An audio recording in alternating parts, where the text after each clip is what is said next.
Good afternoon, everyone. Welcome to this September 19th, 2024 regular scheduled school board meeting. We'll start with the Pledge of Allegiance. Pledge allegiance to the flag of the United States of America and to the republic for which it stands, one nation, under God, indivisible, with liberty and justice for all.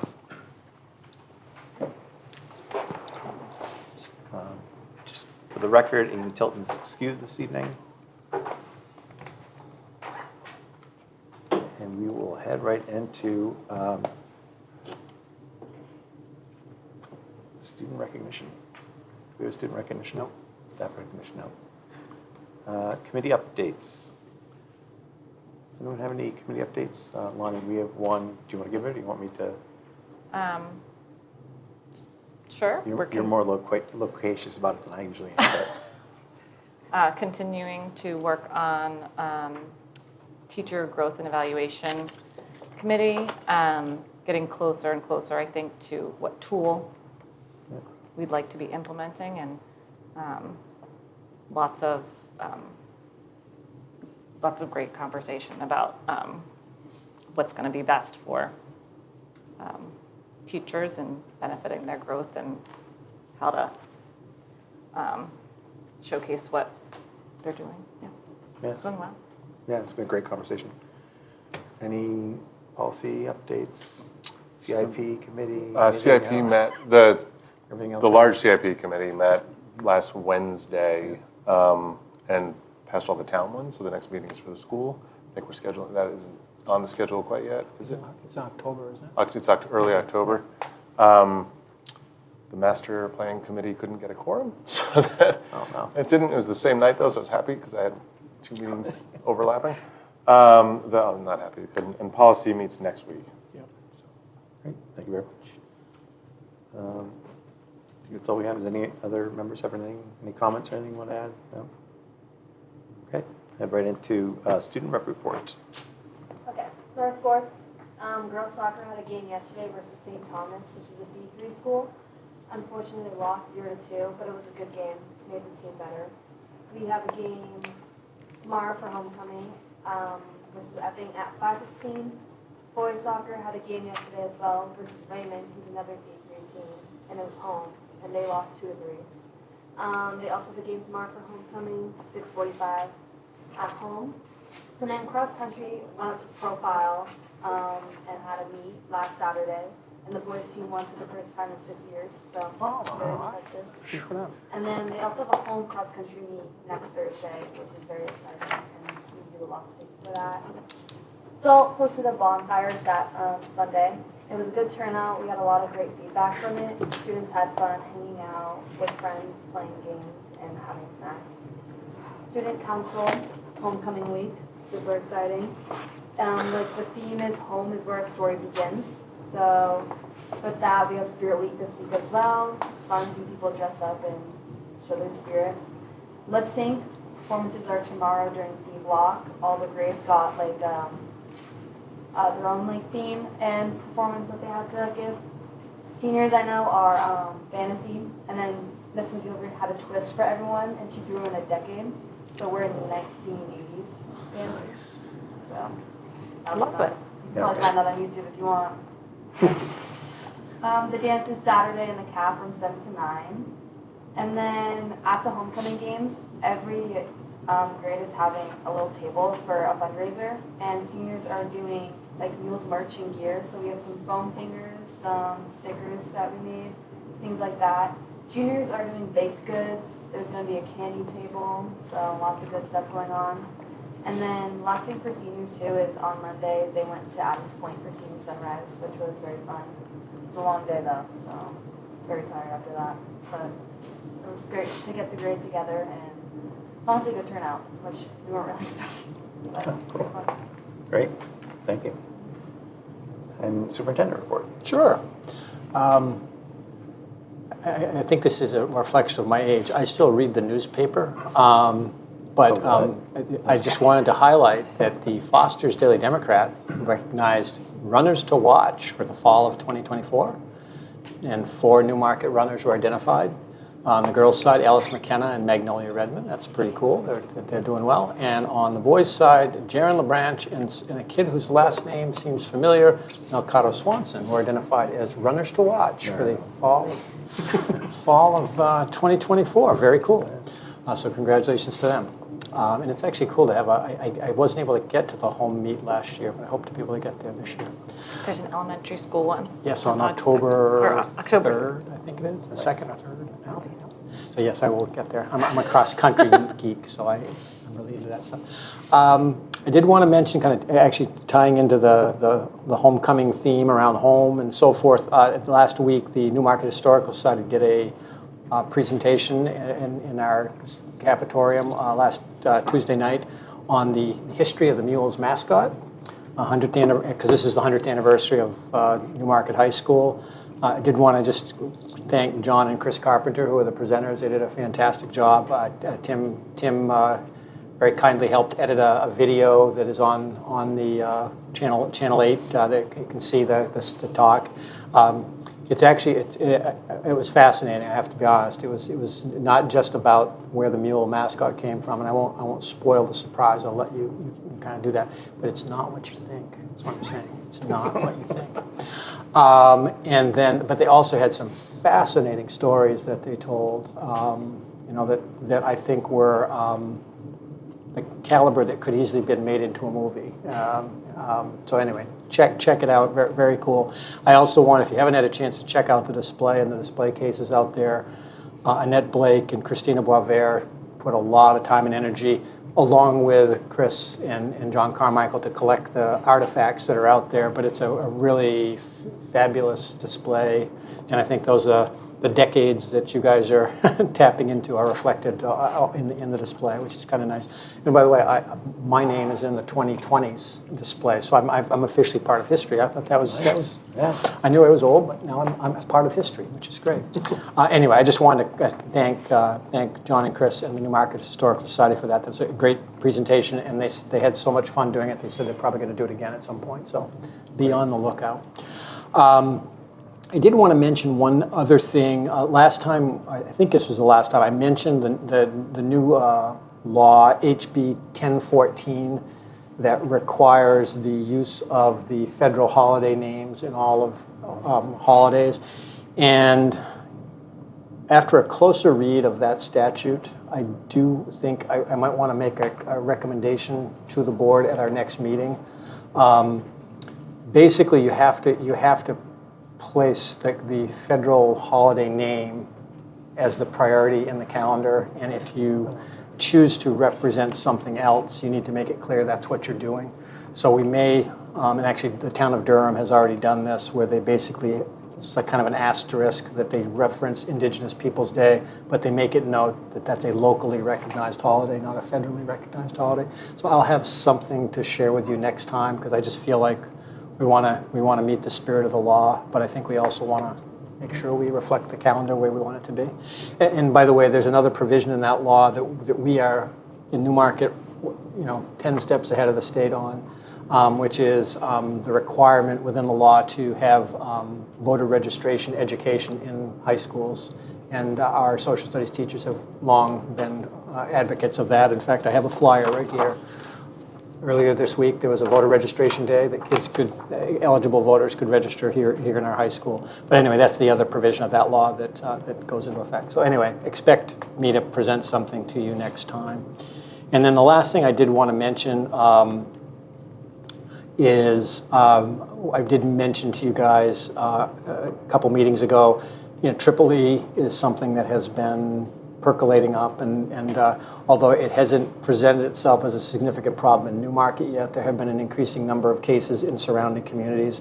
I did want to let people know that the town of Newmarket did spray, end of last week, all of the athletic fields and all of the public spaces in town were sprayed. So I feel confident that we're well protected. But again, best solution is to protect yourself, bug spray, long sleeves, that kind of thing when you're out at dawn and dusk in particular.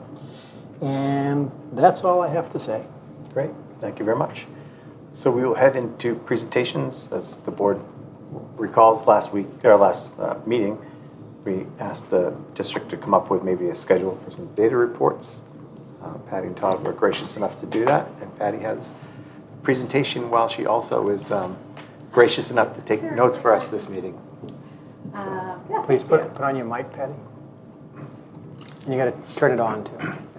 And reference yourself in It's got to be blue, I think. Oh, does it? blue or green. It's the only world where green does not mean go. No, red is also not. Green. Must be green. Green or red? Can you hear me? No. There's another button. Oh, Sibilance. oh, I think There I you have go. it. I think I'm all set. Blue. Great. Okay. Okay, so I have a list of, for the Newmarket School District, data points that we can delve into in more, I guess, intentionally be mindful to collect data for these points to then share with the board. And also looking for your feedback for these data points, like if we miss something that you're thinking of that you would like to see data on, we can certainly add to this document. So I look at it as a living document. So when I first look at or think of academic achievement data, what kind of reports can we share?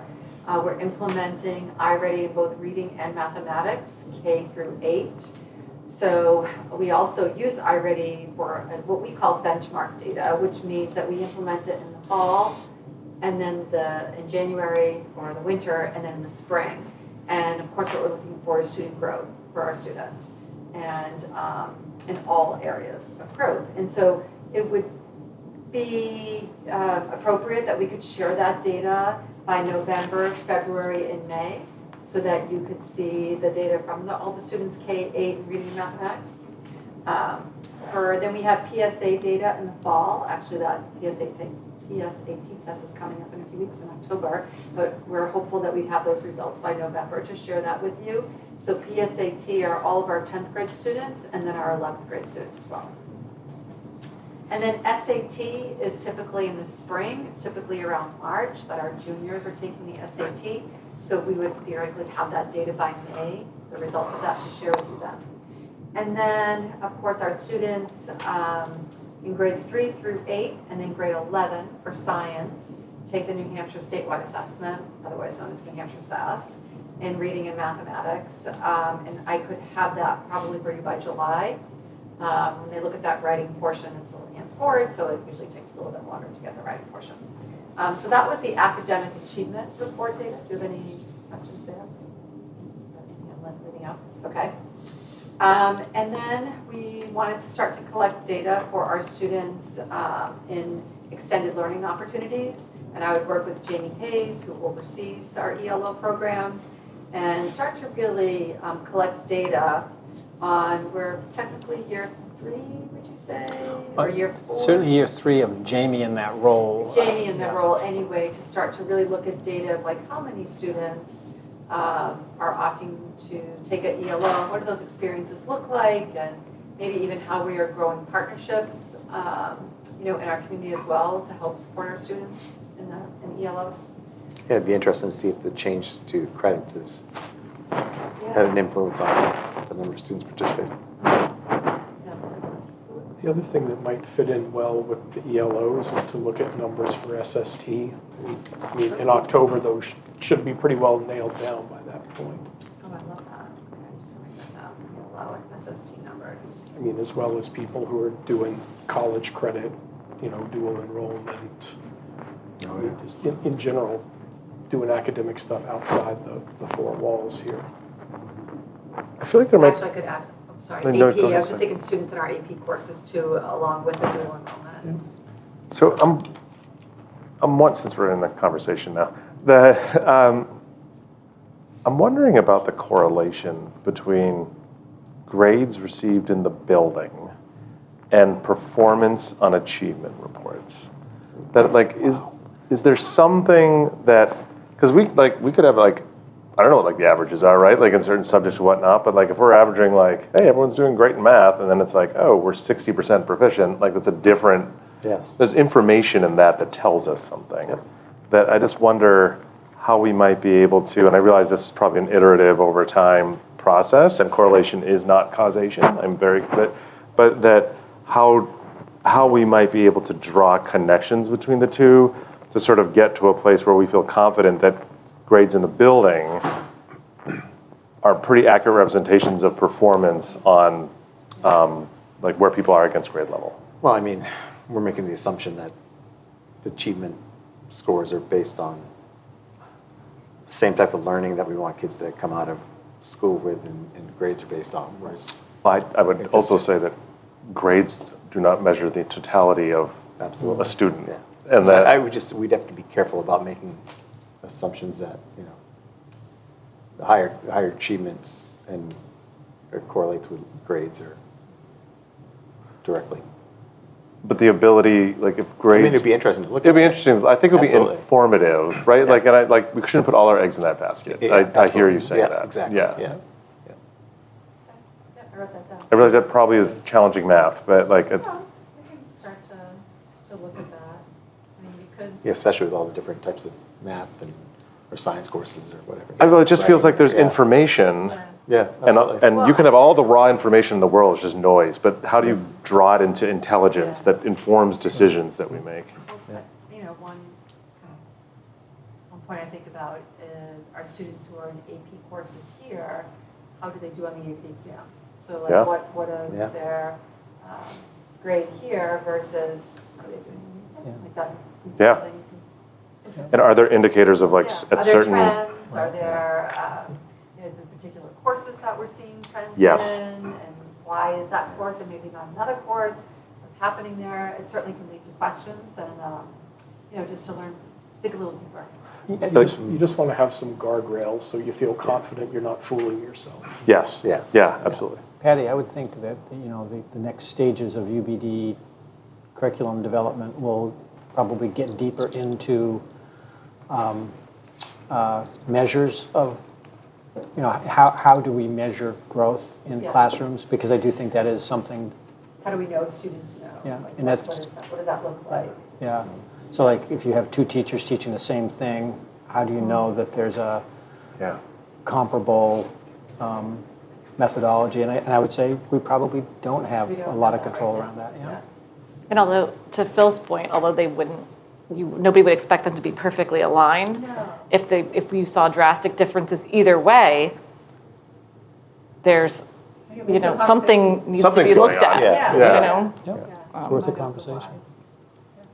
I think it's the right thing for like a student, like a student as well, right? To be like, hey, I'm doing well in like I expect that when I get to the test, I'm going to do well too because I'm doing well in school, and all of a sudden maybe it's not. I'm not saying that's the case. I'm just saying that just Patty, I had one, and I feel like it's somewhat academic as far as it could be. Kindergarteners who participated in preschool versus kindergarteners who didn't in terms of readiness, like what the kindergarten teachers are seeing. Just if there was a case to be made for preschool, public full-day preschool, you would want to have some sort of data to show. Yeah, it'd be several great if years you could, of if you something. could trend those people, the kids through like 5 years too, which I think would be very difficult, but it would be really neat. We have anecdotal kind of teacher data, but Yeah, this was far and away, for those that remember, the hardest thing about convincing the community to support all-day kindergarten back when that vote happened was nobody, the only information anyone could point to came from outside of town. Yeah. So, I wonder, we probably don't have data for that, but it'd be, if we did, it'd be really interesting to be able to show like For kindergarten? pre and post introduction of all-day kindergarten, what effect it had. Well, I mean, at like a low level, we do administer kindergarten screeners, which is like very, very little, but just to get some idea of our littles coming into the school. But it would, I mean, that's like, it's a data point, right? You could at least start there, and then through the, the registration process, I believe the questions in there if they attended preschool or not. So it's a low-level start, but it's certainly something that we can start to look at. Yeah, I was actually thinking about, before we offered it, and after starting to offer it, did we see a change in years 1 through kindergarten. 5 of their Yeah. kindergarten, full-day kindergarten? So we change in the kids. You- I you- can You know, like imagine. COVID's in the middle there, which would Well, cause some that's- wrinkles. Well, that's true. Do Yeah, do good you know point. what year did Newmarket? The junior class this year is the last class that had half-day kindergarten. I mean, even at discipline issues, academic performance. Yeah.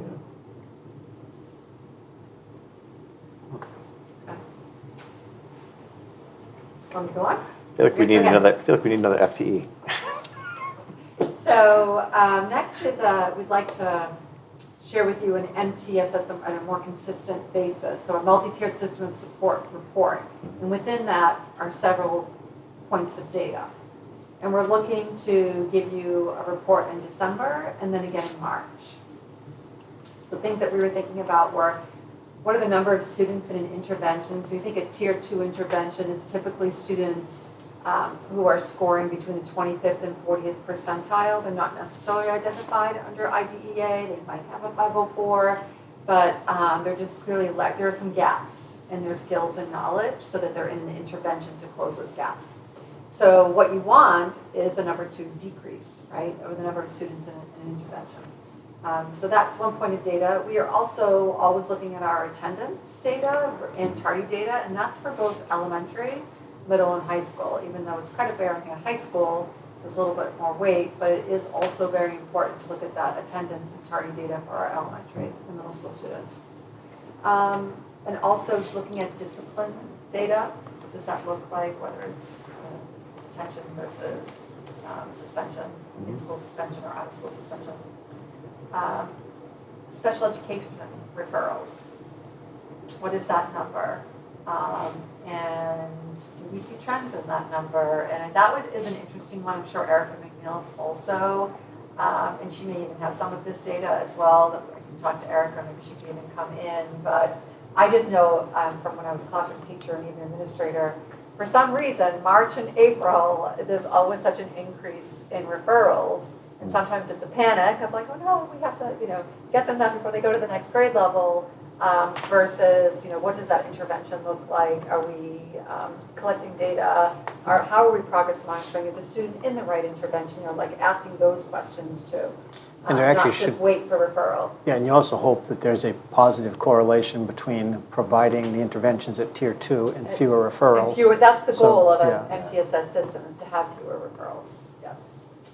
And then our percent of students on target to graduate, really looking at that, looking at each quarter, the grades for our juniors, well, really all of our high school, really only sophomore, juniors, and seniors, but particularly our seniors, we have to be looking at that data in the fall and the winter, and are they on target to graduate? So that's the multi-tiered system of support data. Next, we want to really start collecting data in a more intentional way is for our participation rates in our clubs. From our elementary school, they offer a variety of clubs for our students, middle school and high school. Look at that. And then our summer programming, really just excited about the summer Title I summer program that was just incredibly successful for the first time this past summer. That's been offered in Newmarket for many, many years is what I'm told from teachers. And the teachers themselves were just really excited about the number. We had 19 students, 3 teachers, and also an assistant teacher. We had 3 different enrichment programs come in from UNH. And so we really tried to make it quite an engaging experience for our kids. And I really give credit to Jackie Hansen, who helped lead the Title I summer program, but also the 3 teachers, Catherine Butler, and Victoria Courier and Stephanie Rattin were the teachers. It'd be interesting to know how many kids who were, when we used the phrase eligible for credit recovery, chose to participate in it. I only have Title I right now at the elementary school, but for credit recovery at the high school, we had this summer was only for English and social studies, and unfortunately that was due to we didn't have a credentialed teacher available for math and science. And so that hurts a little bit. So we're hopeful to get the word out a little bit earlier, maybe in December, January, to our teachers to really plan a program to support our students for mathematics. And we're also hoping to change the model waiting until a student has failed Yeah. and saying do credit recovery versus real time, saying, okay, you're in working as you go. So if you didn't do well in quarter one, there should be intervention immediately. not wait till- So hopefully by the end of the semester, you've caught up and so you're back on track. Waiting a student who didn't, particularly in math, a student is not successful in quarter one, it's unlikely they'll be successful in quarter two without intervention in 3 and 4. And so waiting until the summer and then having it be too big of an issue. So we are definitely trying to find ways to do more of that. Yeah. And then lastly, to collect data on post-high school plans. So what are the percentage of students attending a 2-year college, a 4-year college, a percentage of students in our armed services, and our percentage of students who go right to work? Actually, might also be worth adding a category for gap years, because there are kids who do some that, right? interesting things that wouldn't fit those categories, Yeah. but they're Yeah. certainly positive Oftentimes it's experiences. travel, Yeah. So feedback or anything else we're missing to add? With respect to both the clubs and the sports teams, a thing I'm interested in seeing is not just how many kids are participating, but how many wanted to participate. A thought that I have, if we're going to do a school play and there are 9 roles and we end up with 2 students who don't quite make the cut, I feel badly for them, but that's an opportunity for the student. If we have to turn away 15 people, that's an opportunity for the school. Yeah. And the same thing holds true, I think, for sports. If we're cutting 1 or 2 people from a team, I'm not thrilled, but I get it. If we've got 14 people who get cut, then we probably could have done something more there. Yeah, and I do think, to your point, Dan, there is a very high level of student involvement in extracurricular activities here. I mean, there's, 100 and something kids involved in fall sports this year.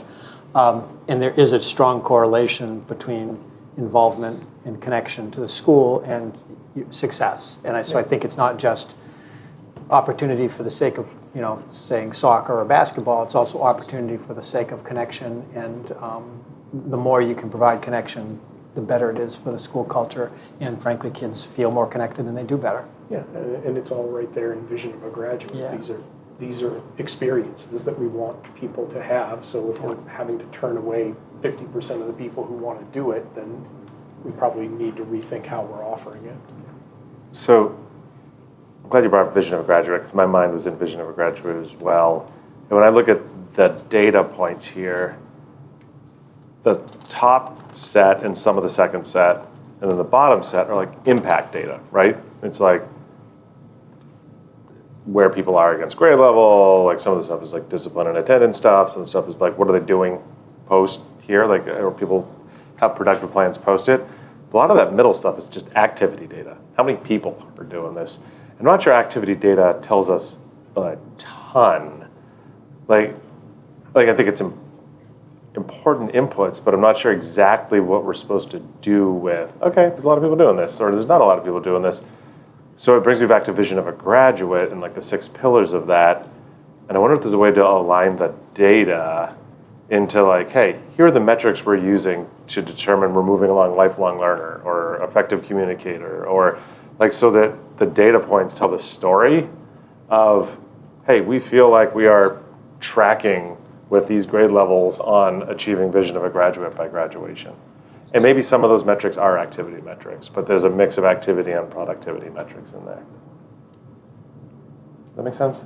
Yeah, actually, I think you're well taken. I mean, there's value in knowing X number of kids did something, but finding out what benefit are they getting from that experience and how can we track that over time. Like what I just said about we know anecdotally that participation results in more, but are we seeing that? Right. Like, can we say like the kids who do athletics, for example, can we show that there's a correlation in the classroom? Are we seeing that benefit?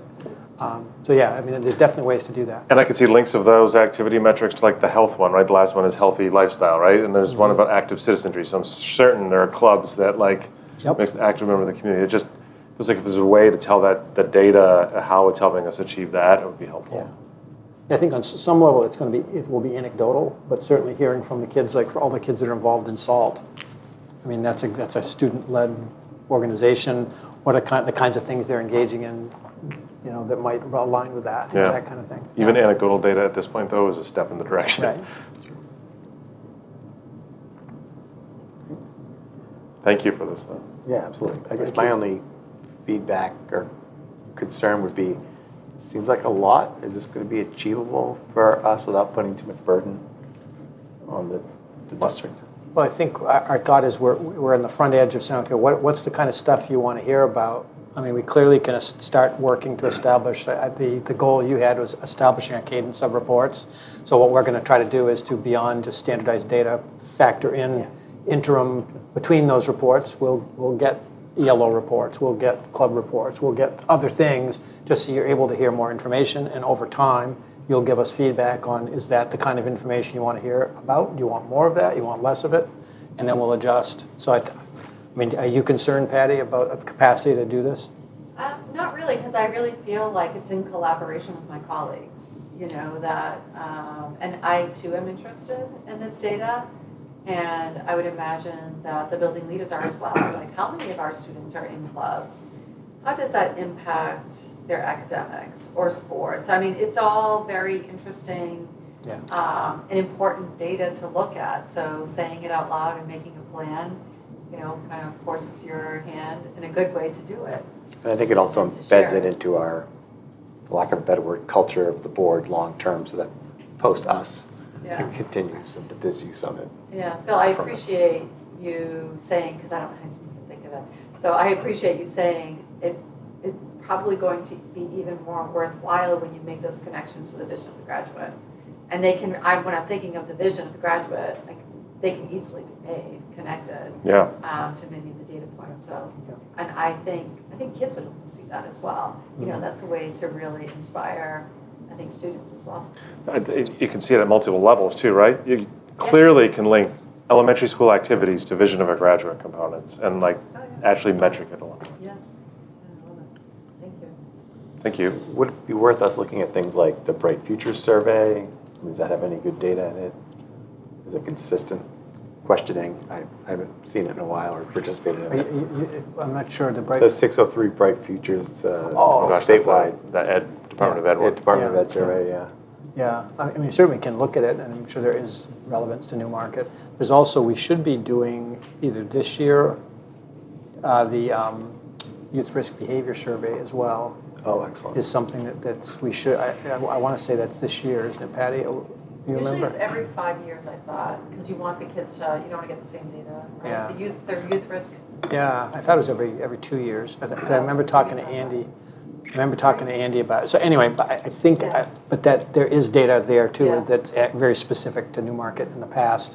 You're right. The pandemic did throw things off, but I seem to remember that it's coming Could up be. this year. Yeah, absolutely. But anyway, that's another point. And then if we had, I don't know, if students are surveyed about their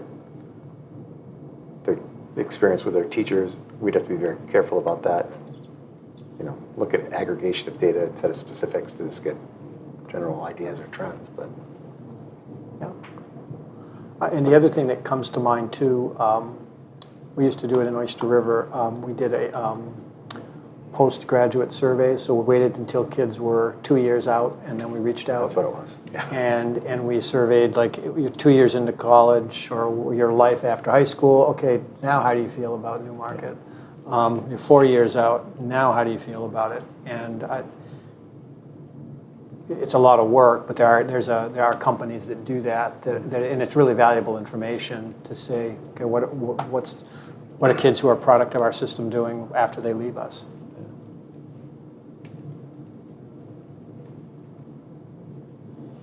Anything else anyone could think of?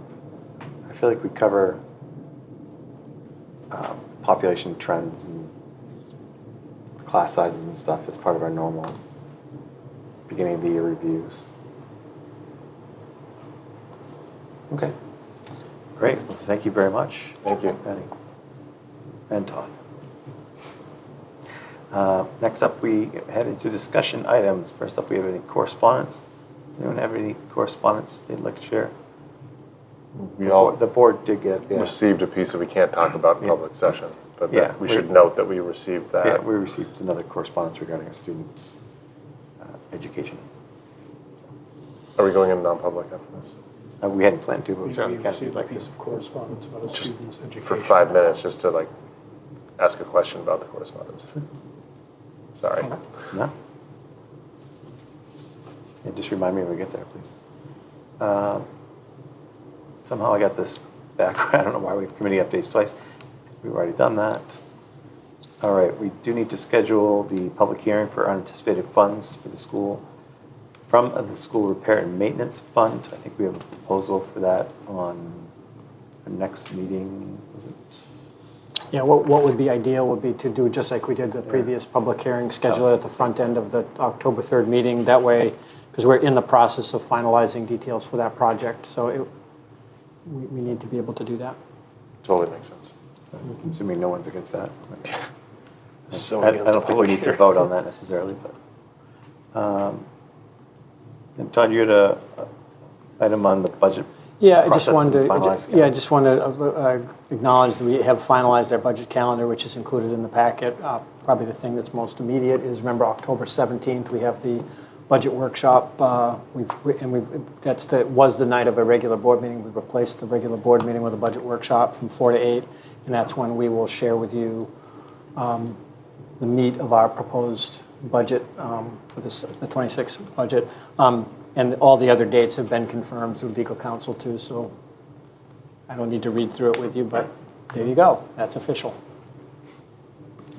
Great, thank you. Then we're going to look at two of our school board goals, 2A and 2B. 2A being identifying 3 new alternatives to traditional email blasts and newsletters in order to reach a wider audience on a more frequent basis. All these people. Yeah.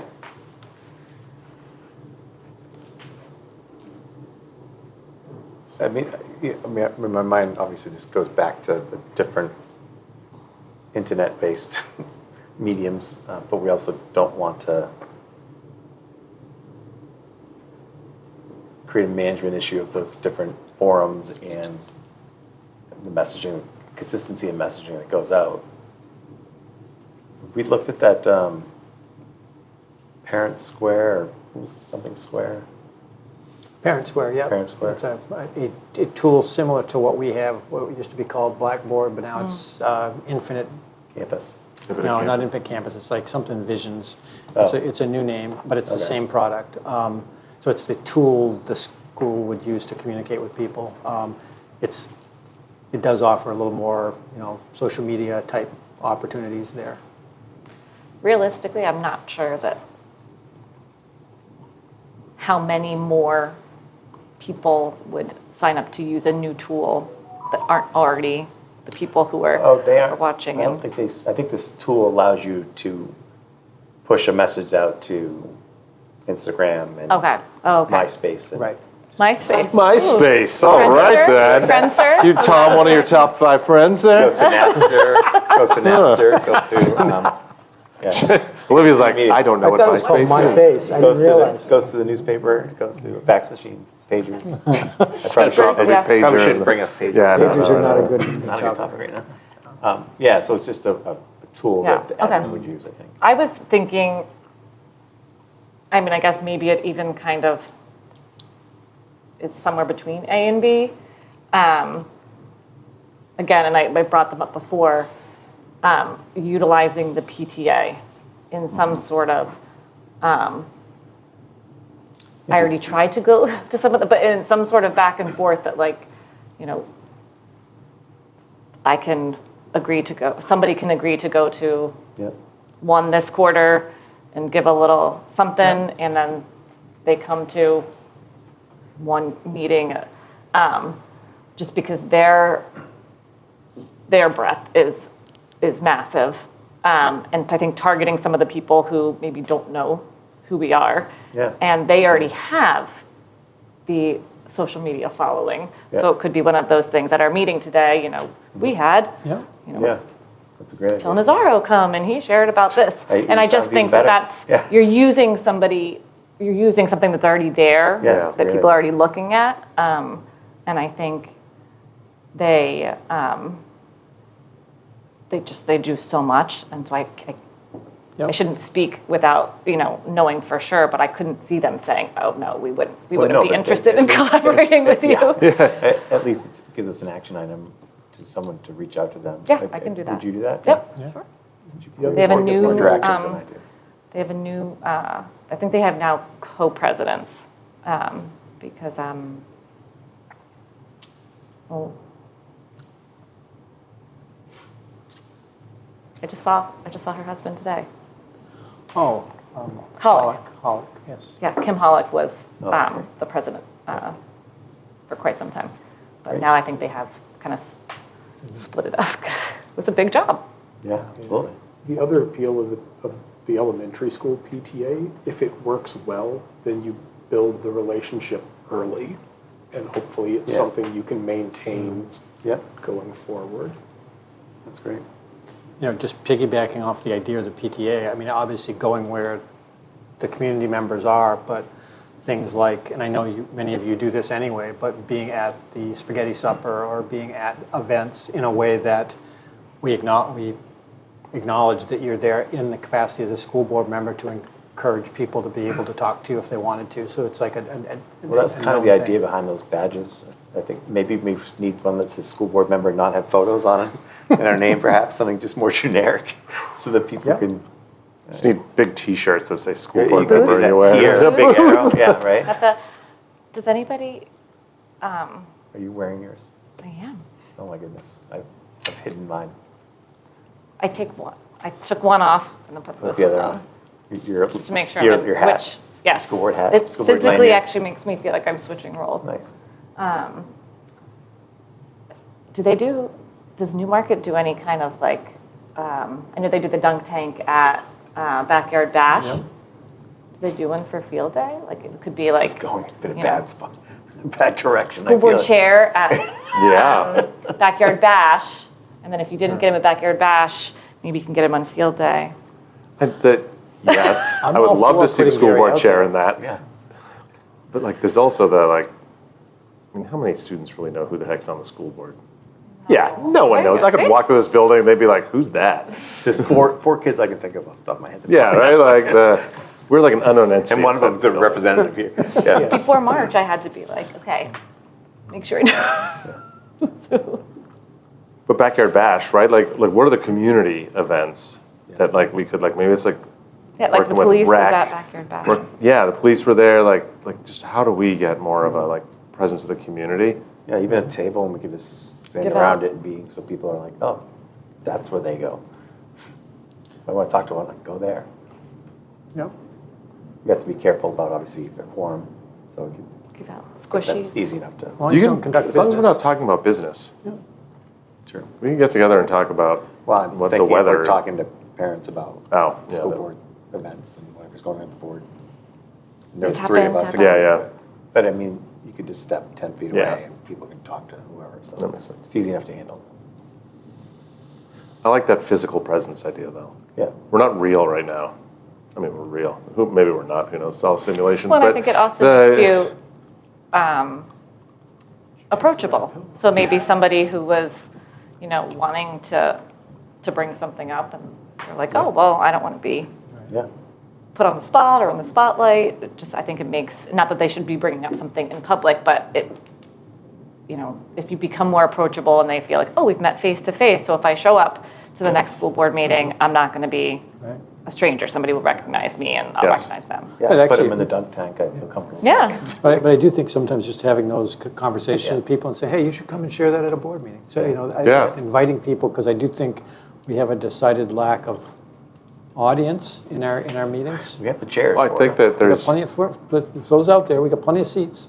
I mean, a couple things. One, I think people are just busy, right? Yeah. Like they're like trying to feed their kids right now, usually while we're having our meetings. And two, as crazy as it sounds to me, I think it's intimidating sometimes for people to come up and stand Oh, here. sure, yeah. Like, it's like there's a mental barrier to like, oh, I got to get on a camera and a microphone in front of me, as opposed to like if we're out there, they can catch us and be like, hey, you ever thought about blah blah blah? Or Yeah. And I mean, we can always bring it up in comments too, if they don't feel comfortable coming in or have time, to say, I spoke with a member of the public about X. That's great. So we've covered. I would, so, I would, you ready to go into, were you about to go to 2B? Well, I think we're kind of I think they overlap. mixing 2B by, we've Right. got two for 2A. Because one of the things I think about is as we go through the budget development process, I just remember getting to the budget hearing and having people stand up and say, how was I supposed to know about this? How was I supposed to learn about this? And I think those were legitimate questions because we live it all that time and we go through a process. So for us, it's very thorough. But what are we doing to communicate? I just don't know if there isn't some community engagement events we could potentially host so that people could preempt, so that it would be less intimidating. You know, going to a hearing is a kind of a formal thing, but could there be other things we could offer when we're doing things to let people come in and talk to us about it? I know Andy in his with his staff, and occasionally people take him up on. He does coffee and conversation with the principal. It's just an opportunity for people to drop by and have a conversation. Could we do things like that? Or going beyond the budget, are there some programs that we could offer the community that might be useful, helpful, whether it's managing cell phones or whatever the topics are we think that people would want, because part of it is that we need to be relevant beyond just budget development and policy development, you know? I think the most important thing, if I could have everyone on the board or who works for the school district have one idea that's semi-present in the back of their head at all times, it's when somebody says to you, well, how would I know that was happening? The question is, well, how would you like to know? How could we get that to you? Where do you find out about things like this? Yeah. How would you like us to get this in front of Right. you? And you know, assuming it doesn't involve huge expense, we'll find a way to do it. Right. Right.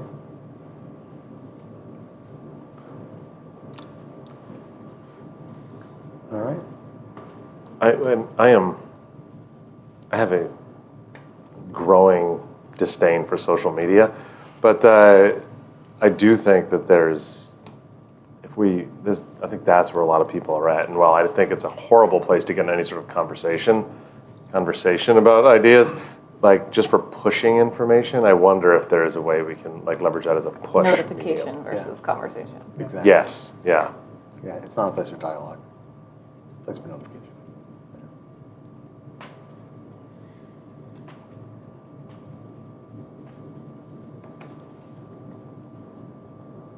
So should we have a goal of giving them one social media platform? I think we need a strategy. I think we Strategy. need a goal of like, hey, That's true. where do we want to target? Where do we think that like who's our target audience? Which is going to give you an age group, which is going to give you probably one or two social media platforms, as opposed to all of them. That's going to. And if I had one other suggestion along with that, it's whatever we do, we actually probably need to make it specific to the board, as Yes. opposed to trying to piggyback on something the administration or the building administration or the math club or somebody else is already trying to do, because I don't think it's very useful for us to piggyback on those Yeah. other things, because it's unwanted noise for somebody who's actually interested in the math club. So It's board communication. yeah. Yeah. So what are the action items we can create from this? Well, I mean, don't we we have a vision of a graduate. What's our vision of an involved community member? Where do we think, what do we want people to know about? How do we want them to interact? And where do we find people and message to them who, it starts with saying, what kind of interaction do we want? Yeah, what's our objective, right? Yeah. I think it's like there's a push-pull objective. How do we get people to easily know what's happening here? We're making decisions, like budget and policy stuff. Like those are actually pretty big, impactful decisions. And how do people know about them in advance of them happening so they have an opportunity to have dialogue? conversely, like, how do we hear what's going on, like the pulse of the community? How do we provide, so it's a two-way conversation? So like, what's the mechanism we're using for that? It sounds like the two-way to me is like, how do we actually go out and reach people? Whereas social media feels like a push mechanism of like, how do we share information of like what's going on the board? To me, it's how do we make that consumable? Because sharing the link to, no offense, to the video of the meeting, like how many people are going to watch a 2-hour school board meeting at ex post facto?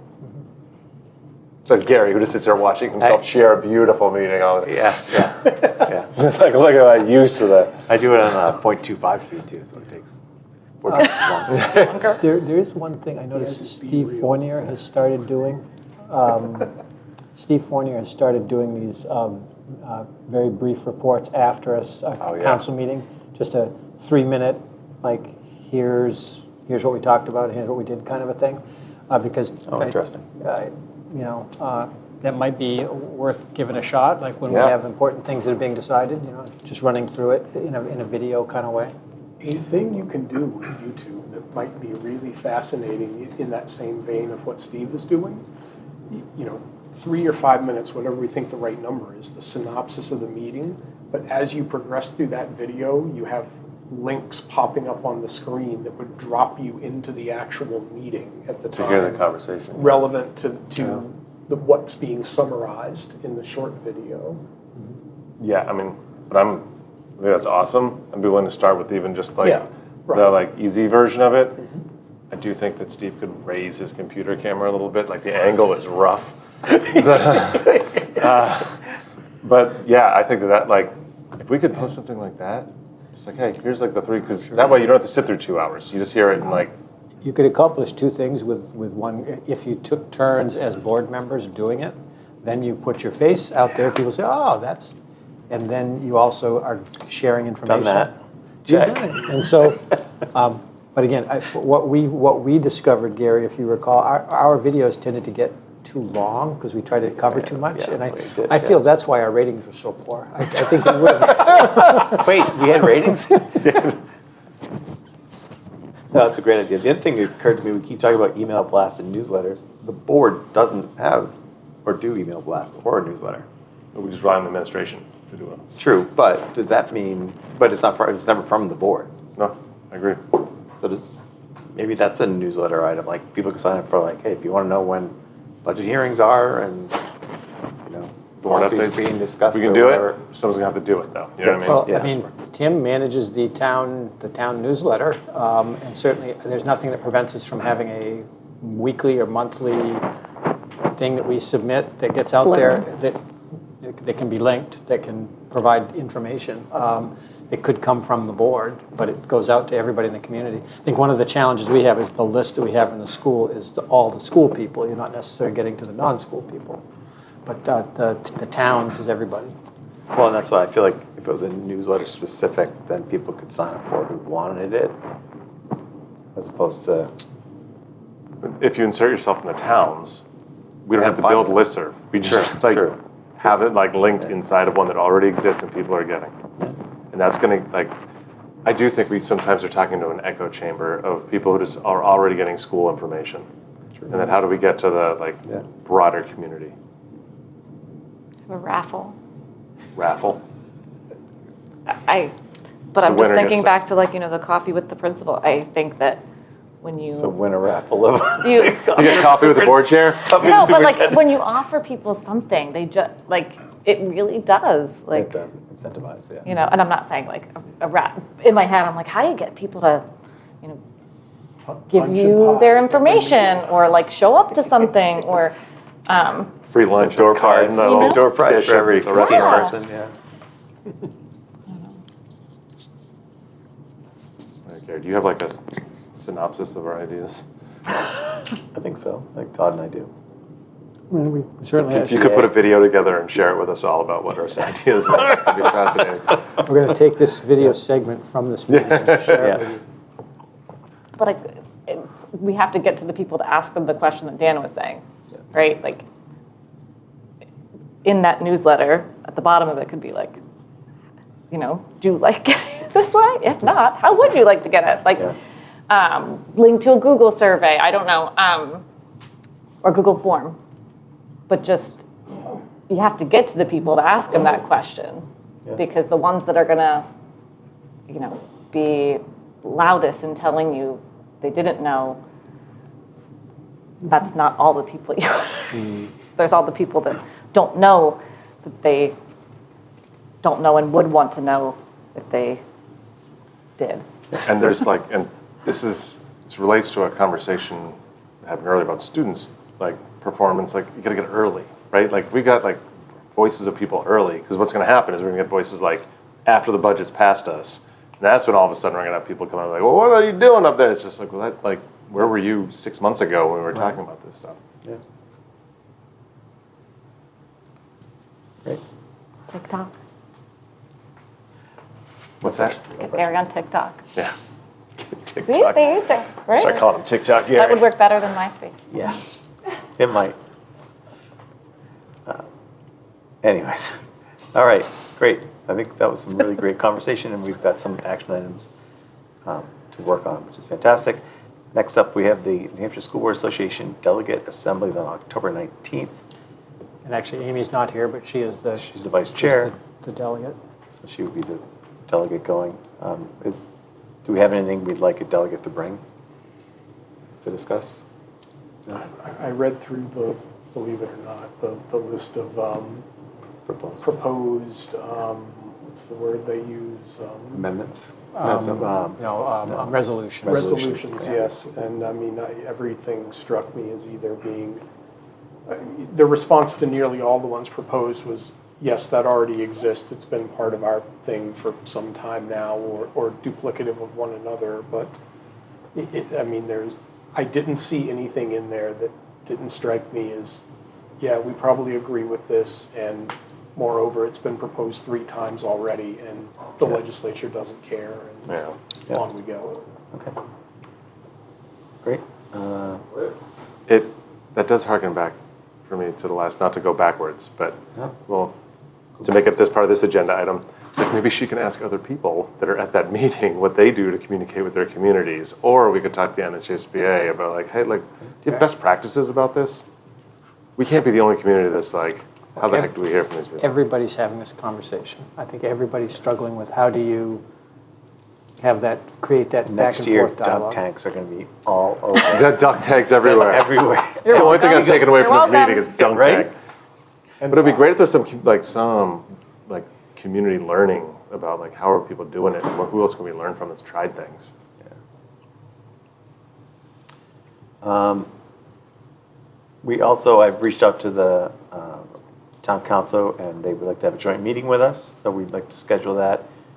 What was the date on that, do you recall? So October 16th. October 16th. And- Right before our budget. The Yes. day before our meeting, yeah. You tell them they can. Well, here's the logic in that particular. That's the night that they have a regular meeting. Yeah. So they have a meeting at 7. The joint meeting would be from 6 to 7 that night.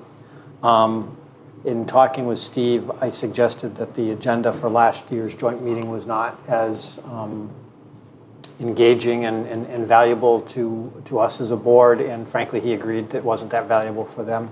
So the idea was to be more of a conversation between the two boards. So Gary and Katana and I and Steve are meeting to just sort of brainstorm, and then we'll come to you on the 3rd, the next meeting, for you to suggest topics you'd like to talk about with the town council. So that was the logic and why we picked that date and how it was structured. So it's not going to be like last year's. I think that's the first thing. I would love if we could hear what their major initiatives, upcoming initiatives, of for this ballot and maybe the next, and that we could share the same. Yep. Just a blanket rule, no PowerPoint. Yeah, discussion, not being talked to. So can everyone or anyone make the 16th, 6 to 7 p.m.? I think so. Or those who can. As long as we have a quorum. And the logic in picking that night was there was a hard stop of 7 because they're meeting, so it would be a 1-hour meeting. That works for me. Great. I will RSVP to that invitation.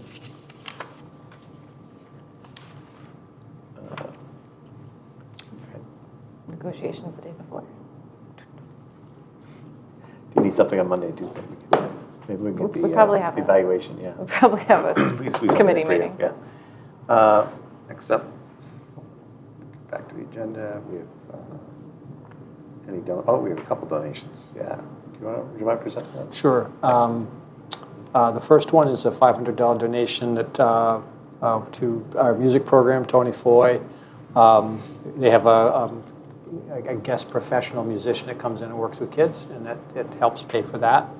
And so that's a $500.